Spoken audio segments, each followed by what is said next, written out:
The room was unusually quiet in Elon Musk's office, a stark contrast to its typical energy. Screens flickered with ambitious projects, plans for Mars colonization, innovative electric vehicles, and AI breakthroughs. Yet Elon found himself pondering a single question, sparked by a casual conversation with a colleague. How do people treat someone they believe has nothing to offer? The thought consumed him. Stripping away his wealth, fame, and identity, Elon wondered, what would people see? This question soon became an idea, and the idea became a challenge he couldn't ignore. In the following weeks, he meticulously planned an experiment. With the help of a trusted team sworn to secrecy, Elon crafted a flawless disguise. Gone were the tailored suits and polished shoes, replaced with second-hand thrift store clothing, a faded jacket, frayed jeans, and scuffed sneakers. A makeup artist transformed his face, adding wrinkles and uneven skin tones, while a scruffy wig completed the look. When he finally saw his reflection, it startled him. The confident billionaire was gone, replaced by a man worn down by life. For his experiment, Elon chose the Copper Elm, an upscale restaurant in Santa Fe, New Mexico. Known for its exclusivity and elite clientele, it was the perfect stage to observe the raw dynamics of judgment and empathy. On the evening of the experiment, Elon left his mansion alone, his usual entourage replaced by a solitary rideshare car. The Copper Elm was the embodiment of sophistication. Crystal chandeliers cast a warm glow over the tables dressed in pristine white linens. The soft hum of conversation and the clinking of fine china filled the air. As Elon stepped through the heavy double doors, the room seemed to pause. Conversations faltered as patrons turned to assess the new arrival. Their eyes lingered on his disheveled appearance before returning to their meals with a hint of disdain. A young hostess approached, her polished smile fading slightly as she took him in. "Good evening," she said hesitantly. "How can I help you?" "I'd like a table for one," Elon replied softly. The hostess glanced over her shoulder at the manager, who stood near the bar with crossed arms. "We're fully booked tonight," she said, despite several vacant tables being in plain sight. Elon stood silent, his calm demeanor unsettling. From across the room, Sophia, a young server, observed the exchange. New to the restaurant, she had been saving every tip for culinary school. Something about the man's quiet resolve stirred her curiosity. Without hesitation, she stepped forward. "I can seat him," Sophia said, her voice cutting through the murmurs. The room fell silent, and all eyes turned toward her.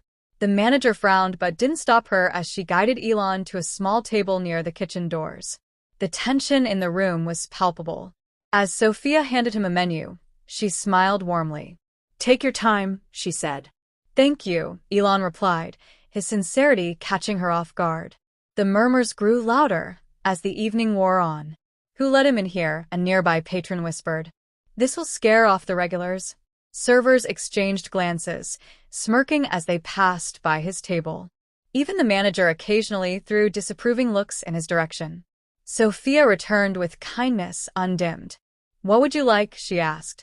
"Just soup and bread," Elon said. "That's all." "That's all," he confirmed with a slight nod. When she walked away, a couple at a nearby table whispered, "What if he tries to beg for money?" Sophia overheard but didn't react, her focus remaining on her task. The judgment was relentless. Elon noticed the way patrons shifted uncomfortably, how some avoided looking at him entirely. A server approached, his tone curt. "Are you planning to order anything else?" "No, thank you," Elon replied calmly. The server muttered as he walked away, but Elon caught the words, "Waste of space." When Elon finished his meal, he stood and walked to the center of the room. The quiet murmur of conversation ceased, replaced by stunned silence. Slowly, he removed his wig and makeup, revealing his true identity. Gasps rippled through the room. "Yes, it's me," he said, his voice steady. "Tonight, I came here disguised as someone you wouldn't give a second glance. I wanted to see how people treat those they believe are beneath them." He let the silence hang for a moment. "What I witnessed was judgment, whispers, and rejection. But one person stood out." He turned to Sophia. You showed me kindness without knowing who I was. You treated me with respect simply because it was the right thing to do. He handed her an envelope. Her hands trembled as she opened it to reveal a check for $50,000 and a handwritten note. Thank you for your kindness. Use this to follow your dreams. Tears welled in her eyes as she read the note aloud. The room buzzed with murmurs, shock, guilt, and admiration spreading like wildfire. The story of Elon's experiment spread quickly, sparking conversations worldwide about empathy and judgment. Sophia's life changed overnight. With the money, she enrolled in culinary school, finally able to pursue her dream. The Copper Elm underwent a transformation, implementing new training programs to foster kindness and respect among staff. Months later, in an interview, Elon reflected on the experiment. The smallest actions reveal the biggest truths. Kindness isn't about grand gestures. It's about the choices we make every day. Sophia stood in the bustling kitchen of her culinary school, her dreams finally within reach. A note pinned to her locker reminded her of that transformative evening. Kindness is the currency that never loses its value. Keep spending it. She smiled, knowing those words would guide her for the rest of her life.